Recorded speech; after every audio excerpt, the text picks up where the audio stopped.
যাই তাহার গবিসে পরাণ যাই, প্রেমের বিষে পরাণ যাই গো। লাইলির প্রেমে পাগল গো হইয়া, ওরে মজনু গেল পাগল হইয়া রে, বিষে পরাণ যাই, প্রেমের বিষে পরাণ যাই রে। মাস্টার সাহেবের আবদার মিটি দিয়েছি। মাস্টার সাহেব যিনি যেটা আবদার করেছিল আমার কাছে, আমি মিটি দিয়েছি মাশাআল্লাহ আলহামদুলিল্লাহ। মানে এটা শুনতে চেয়েছিল, বুঝতে পারলেন কি না? তো যাই হোক, আপনারা আগিয়ে আসলেন, আমার প্রেমটা আরো জমল। বাবাজি খুতবা আমি এখনো বাকি রেখেছি, গল্পের মধ্যে রয়েছি।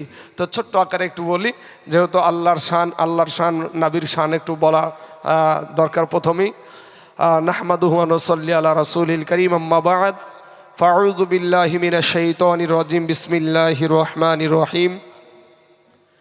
ইন্নাদ দীনা ইনদাল্লাহিল ইসলাম, সাদাকাল্লাহুল আযীম ওয়া সাদাকা রাসূলুহুন নবিয়্যুল কারীম। আলহামদুলিল্লাহ, সমস্ত তারিফ ও প্রশংসা সেই মহান আল্লাহ তাআলার জন্য, যিনি এক অদ্বিতীয়, ওয়াহদাহু লা শারীক, যে আল্লাহ পাক রব্বুল আলামিন রুজিদাতা, রক্ষাকর্তা, পালনকর্তা, যে আল্লাহ পাক রব্বুল আলামিন বিনা খুঁটির দ্বারা এত বড় একটা আসমানকে ঝুলিয়ে রেখে দিয়েছেন, যে আল্লাহ পাক রব্বুল আলামিন আপনাদের মতো আমাদের মতন অযোগ্য ব্যক্তিদেরকে, আমাদের কোনো যোগ্যতা নাই বাবা, শেষ নবী আখিরি জামানার নবীর উম্মত হওয়ার মতন কোনো যোগ্যতা আপনার আমার নাই। তারপরেও আমার আল্লাহর কাছে না চাওয়াতে আমরা কেউ আল্লাহর কাছে বলিনি যে আল্লাহ গো আমাদেরকে শেষ নবীর উম্মত করে দুনিয়াতে পাঠাও, এ কথা একজনও বলিনি। তারপরেও আমার আল্লাহ দয়া করে, মায়া করে, সেই দয়ার নবীর উম্মত করে এই ধরার বুকে আমার আল্লাহ পাঠিয়েছেন। সেই আল্লাহর প্রতি লাখ কোটি শুকরিয়া আদায় করি। সকলেই একবার বলুন আলহামদুলিল্লাহ। তারপরে পরে আকাই নামদার তাজদারে মদিনা আহমদ মুস্তফা মুহাম্মদ মুস্তাফা নবী মুহাম্মদুর রাসূলুল্লাহ সাল্লাল্লাহু আলাইহি ওয়াসাল্লাম, তিনার প্রতি লাখ কোটি দুরূদ ও শান্তির ধারা বর্ষিত হোক, অর্পিত হোক। সকলেই বলুন আল্লাহুম্মা আমিন। ব্রাদার ইসলাম, মুআজ্জাজ সামিন ইকরাম, বাবাজির, আমার ভাইজানেরা,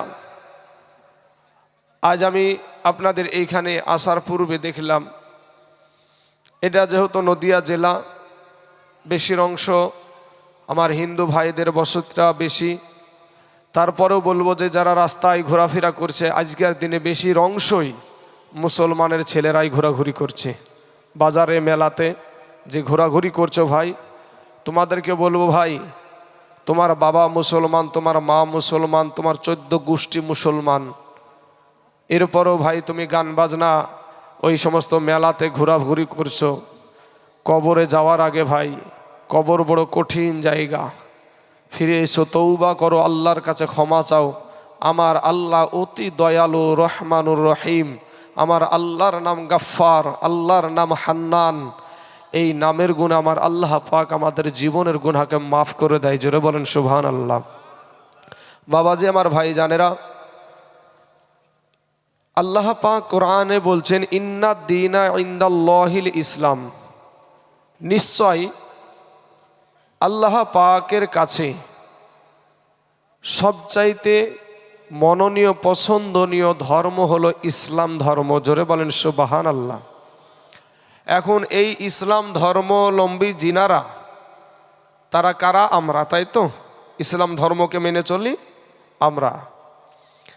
ইসলাম ধর্মের মানুষ আল্লাহকে সেজদা করে, আল্লাহকে সেজদা করে। এই সেজদা দুনিয়ার কারোর জন্য নয়, এই সেজদা দুনিয়ার কারোর জন্য নয়, একমাত্র সেজদা হবে আল্লাহর জন্য। একমাত্র সেজদা হয় আল্লাহর জন্য বাবা। তাহলে আমরা মাথা নত করি কার কাছে? আল্লাহর কাছে। এবার আপনাদেরকে বলি যে বাবা, আমেরিকার একজন শিক্ষিত ব্যক্তি একটি কিতাব লেখলো, বৈজ্ঞানিক, দ্য 100 মনীষীর জীবনী লিখতে গিয়ে উনি বাবাজি বলছেন যে আমি 100 মনীষীর 100টা মানুষের জীবনী লিখতে গিয়ে সবার জীবনে কলঙ্ক খুঁজে পেলাম, কিন্তু মদিনার যিনি নবী, আমাদের যিনি নবী, ওনার জীবনে কোনো কলঙ্ক খুঁজে পাই নাই। জোরে বলেন সুবহানাল্লাহ। আমাদের নবীর নামটা 1 নাম্বারের খাতায় লিখলেন। জোরে বলবেন না সুবহানাল্লাহ। আমরা সেই নবীর উম্মাত। কোন নবীর? আমরা শেষ নবীর উম্মাত। ওই নবীর উম্মাত আপনিও আমিও। আসুন সামনে বাড়ি। আল্লাহ কোরআনে বলছেন বিসমিল্লাহির রহমানির রহিম লাকাদ কানা লাকুম ফি রাসূলিল্লাহি উসওয়াতুন হাসানাহ। আমার আল্লাহ কোরআনে বলছেন যে সমগ্র জাহানের জন্য উত্তম আদর্শ দেওয়া হয়েছে আপনার আমার নবীর ভেতরে। জোরে বলেন সুবহানাল্লাহ। আমার আদর্শ তো ভুল থাকতে পারে, ভুল থাকাটাই স্বাভাবিক ভাই, মানুষ তো আমি নাকি। আমার আদর্শতে ভুল থাকতে পারে। আমার সম্মানীয় যেখানে সভাপতি সাহেব বসে আছেন, ওই সভাপতি সাহেবেরও আদর্শতে ভুল থাকতে পারে। একজন মুফতি সাহেবের আদর্শে ভুল থাকতে পারে। একজন শাইখুল হাদিসের আদর্শতে ভুল থাকতে পারে। একজন পীর সাহেবের বাবাজি আদর্শতে ভুল থাকতে পারে। কিন্তু মদিনার যিনি নবী, আমাদের যিনি নবী, তিনার আদর্শতে কোনো ভুল নাই। জোরে বলেন সুবহানাল্লাহ। এখন বাবাজি যেই নবীর আদর্শতে ভুল নাই, সেই নবীর আদর্শকে আমরা বৃদ্ধা আঙ্গুলি দেখাই, বৃদ্ধা আঙ্গুলি দেখাই। যুবক ছেলেরা বেছে নিয়েছো ভাই কোন নায়ক কেমন প্যান্ট পরেছে। দেখবেন প্যান্টের ভিতরে এগুলা তো ছিঁড়া ছিঁড়া, টাকা দিয়ে মাল কিনে তারপরে ছিঁড়া প্যান্ট কিনে না কিনে না ভাই? এই ছেলে কিনা টাকা দিয়ে কিনছে, কিনার পরেও ছিঁড়া, এগুলা দেখবেন ছিঁড়া ছিঁড়া মাল আছে। তো এরা বলবে আমরা মডার্ন। এরা কি মডার্ন? টাকা দিয়ে ছিঁড়া মাল কিনে। বাবাজি আমার নবীর আদর্শই আপনি আমার বাপদক্ষী যিনারা মানুষ এখানে বসে আছেন, আমার বাপের বয়সের মানুষ যিনারা বসে আছেন, ইনাদের সাথে কেমন ব্যবহার করতে হবে, ইনাদের সাথে আপনি কেমন ব্যবহার করবেন, তাতে নবীজির আদর্শ আছে। একজন আলেমের সঙ্গে আপনি কেমন ব্যবহার করবেন, তাতে নবীজির আদর্শ আছে। একজন ইমামের সঙ্গে, একজন ইমাম সাহেবের সঙ্গে আপনি কেমন ব্যবহার করবেন, তাতে নবীজির আদর্শ আছে। আপনি কেমন লেবাস পরবেন, তাতে নবীজির আদর্শ আছে। আপনি কেমনভাবে দুনিয়া করবেন, এমন আপনি আপনার বাবা মায়ের সাথে কেমন ব্যবহার করবেন, তাতে নবীজির আদর্শ আছে। আপনি একটা এতিমের সাথে কেমন ব্যবহার করবেন, তাতে নবীজির আদর্শ আছে। একটা বিদেশি মেহমান আপনাদের কাছে এসেছে, সেই বিদেশি মেহমানের সাথে আপনি কেমন ব্যবহার করবেন, তাতে নবীজির আদর্শ আছে। দেশের মুড়ল হয়ে, দেশের আপনার একজন মেম্বার হয়ে, প্রধান হয়ে কেমন করে দেশ পরিচালনা করবেন, তাতে নবীজির আদর্শ আছে। আপনি কেমনভাবে বাবা কেমনভাবে যে আপনি খাবার খাবেন, তাতে নবীজির আদর্শ আছে। আপনি 5 আঙ্গুলে খাবেন না 3 আঙ্গুলে খাবেন, তাতে নবীজির আদর্শ আছে। আপনি বাথরুমে যাবেন, তাতে নবীজির আদর্শ আছে। আপনি পায়খানায় যাবেন, আর তাতে নবীজির আদর্শ আছে। আপনি আপনার বিবির সাথে কেমন ব্যবহার করবেন, তাতে নবীজির আদর্শ আছে। এ ব্রাদার ইসলাম, এমনকি ভাই চুল কাটাতেও নবীর আদর্শ আছে। জোরে বলেন সুবহানাল্লাহ। সুন্নতি চুল কাটা আছে না নাই হযরত? সুন্নতি চুল কাটা আছে ভাই। এ যুবকেরা ভাই, তোর আমার কালেমার ভাই, দুশ্মন না ভাই, তুই আমার যুবক ভাই, তুই আমার কালেমার ভাই, তুই আমার শক্তি, তুই আমার বল।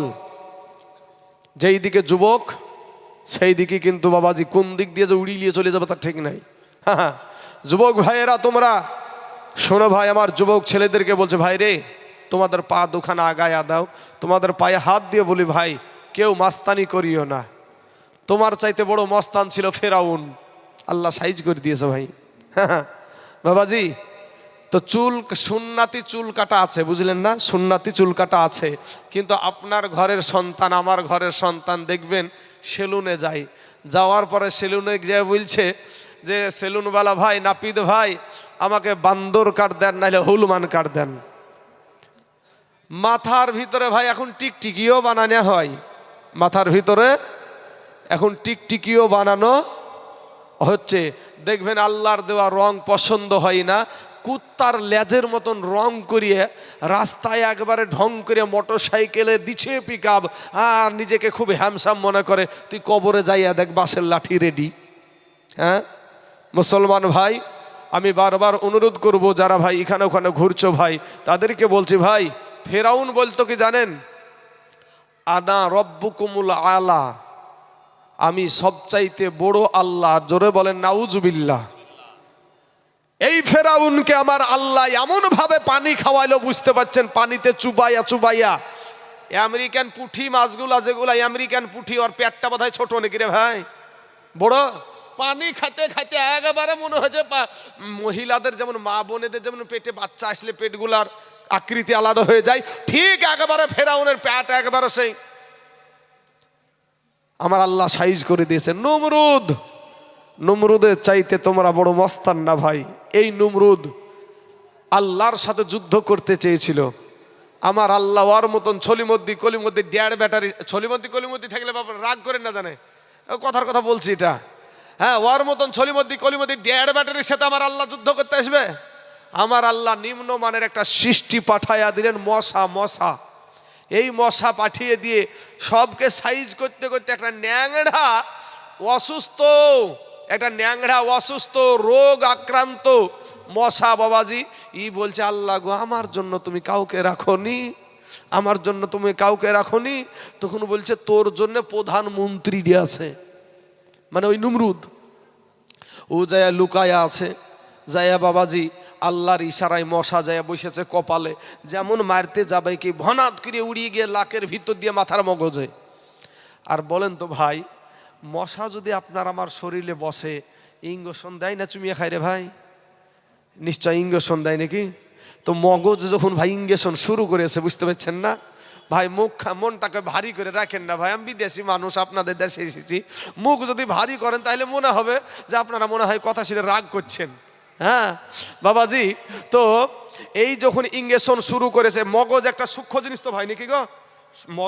মগজ কিন্তু একটা খুব সূক্ষ্ম জিনিস। তো ওই মগজে যখন আপনার ইঞ্জেকশন মশাতে শুরু করেছে, তো এত বড় মস্তান, এত বড় মস্তান, ও তখন বলছে যে ওরে তোরা কোথায় আছিস, আমার মাথা টিপ, মাথা টিপ।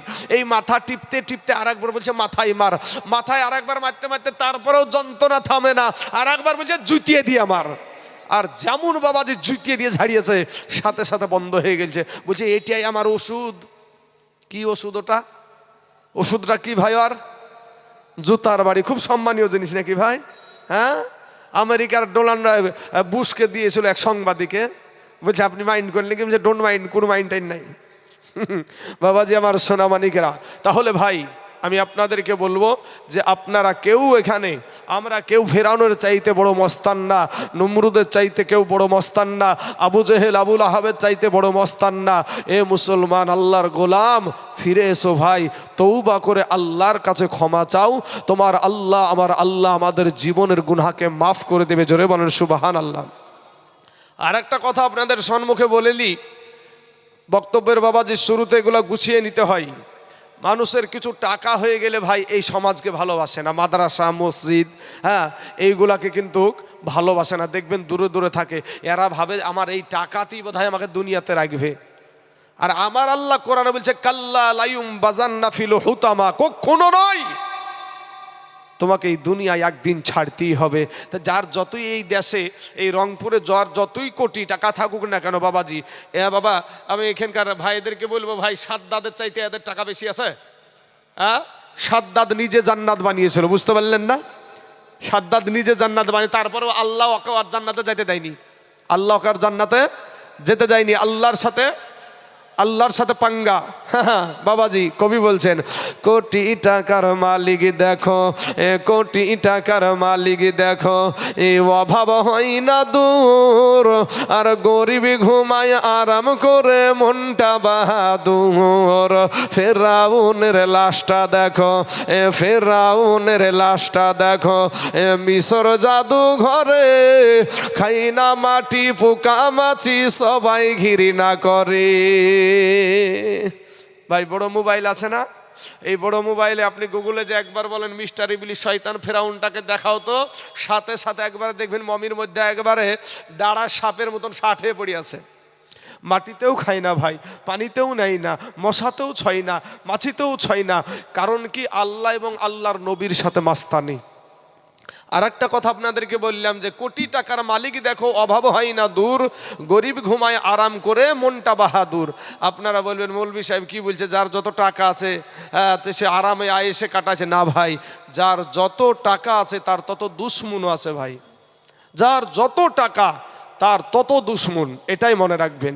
এমনও দেখবেন করিমপুরের বাজারে, করিমপুর বাজার আপনাদের এখান থেকে হয়তো নিকটে হবে এই শহরটা, বা আমরা বহরমপুর শহরে আমরা দেখতে পাই যে কোটি টাকার মালিক, বিবিও চাকরিজীবী, স্বামীও চাকরিজীবী।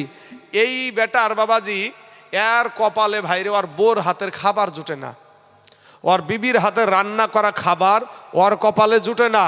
কারণ বিবিও চাকরিজীবী, স্বামীও চাকরিজীবী।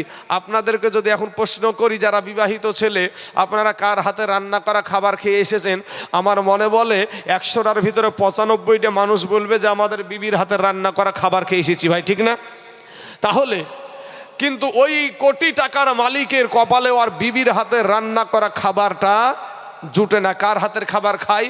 বাড়িতে একটা চাকরানি থাকে, ওই চাকরানির রান্না করা খাবার ওরা খায়।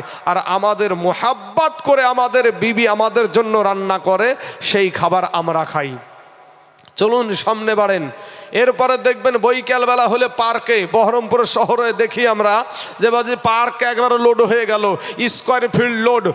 রাত্রি মঘা, রাত কোটি টাকার মালিক এই মঘা রাত 7টার সময় বাড়িতে প্রবেশ করছে, দেখে বিবিও নাই, বেটাও নাই, বিটিও নাই। বিবি কোথায় কার সঙ্গে আড্ডা মারছে ঠিক নাই, বিটি কার সাথে প্রেম করে বেড়াচ্ছে তার ঠিক নাই, বেটা কোথায় মাতলামি করছে তারও কোনো তালাশ নাই। এ মঘা বাড়িতে আসার পরে এতিমের মতন, মাউড়ের মতন ওই বাবাজি চাকরানির হাতে দুটো খাবার খাইয়া আপনার বিছানায় শুয়ে গেল। টেনশান, বিটি কই রে, আমার বউ কই রে, আমার বউ গেল কোথায় রে। টেনশানে ঘুম হয় না। কিন্তু আপনারা খেটে খাওয়া মানুষ, আপনারা মেহনত করা মানুষ, আপনাদের শরীর থেকে ঘাম ঝরে দিনের বেলাতে, সকাল থেকে নিয়ে দুপুর পর্যন্ত শরীর দিয়ে ঘাম বেরিয়ে যায়। এই খেটে খাওয়া মানুষগুলা যখন ভাই সন্ধ্যা যদি 6টাতেও বাড়িতে প্রবেশ করে, তবুও আপনার বিটিও আছে, আপনার বিবিও আছে, আপনার বেটাও আছে। আপনি সন্ধ্যা 7টার সময় যদি প্রবেশ করেন, তারপরেও আপনার বিটিও আছে, বেটাও আছে, বিবিও আছে। 8টার সময় যদি আপনি প্রবেশ করেন, বিটিও আছে, বেটাও আছে, বিবিও আছে। আপনি এই রাত্রিবেলায় প্রবেশ করে আপনার বিবির হাতে রান্না করা দুটো খাবার খেয়ে নেন, খেয়ে নিলেন। খাওয়ার পরে বাবাজি ও মঘার কিন্তু ঘুম নাই, ওই মঘার ঘুম নাই, টেনশন নাই, আমার বিবি কই, আমার বেটা কই, বিটি কই। কিন্তু বাবাজি সোনা মানিকেরা, এমন সুমাতে আপনি যখন রাত্রিবেলায় বিবির হাতে রান্না করা খাবার খেলেন, বিটির ঘরে, বেটার ঘরে, আপনার বিবিকে নিয়ে আরাম করে বিছানায় শুয়ে গেলেন, কোনো টেনশন নাই। সারা দিনমান কাজ করেছেন, শরীরটা ক্লান্ত হয়ে গেছে। এই ক্লান্ত হয়ে যাওয়ার কারণে একটা নাকে ডাক হয় ভাই, হয় না? এমন নো টেনশনের ঘুম দেয় রে ভাই, মনে হয় এই নাকের ডাকে মনে হয় যেন ট্রাক্টরের হরেন পর্যন্ত ফেল। নো টেনশনের ঘুম। হ্যাঁ হ্যাঁ, তো শুনেন বাবা, কবি বলছেন কোটি টাকার মালিক দেখো এ অভাব হয় না দূর, আর গরিব ঘুমায় আরাম করে মনটা বাহাদুর। ফেরাউনের লাশটা দেখো, ফেরাউনের লাশটা দেখো মিশর জাদু ঘরে, খাই না মাটি পোকা মাছি সবাই ঘৃণা করে। হৃদয় থাকিতে যার, হৃদয় থাকিতে যার বাইরে নম্রতা সদা, রহমত আসিবে সে থাপ ভুরওয়াদা। বড়র বড়াই থাকলে দিলে বাইরে, বড়র বড়াই থাকলে দিলে রহমত রহমত আসবে না। আর নিজেকে নিজে ছোট মনে করিও সদা। উঁচু জমিন থেকে পানি, উঁচু জমিন থেকে পানি নিচু জমিনে যাই, তেমনি কইরা খোদার রহমত আসে নম্রতা হৃদয়। ভোগ বিলাসের বাড়ি গাড়ি ভাইরে, ভোগ বিলাসের বাড়ি গাড়ি পড়ে রবে সব, থাকতে সময় স্মরণ করো আল্লাহ আমার রব। বাবারা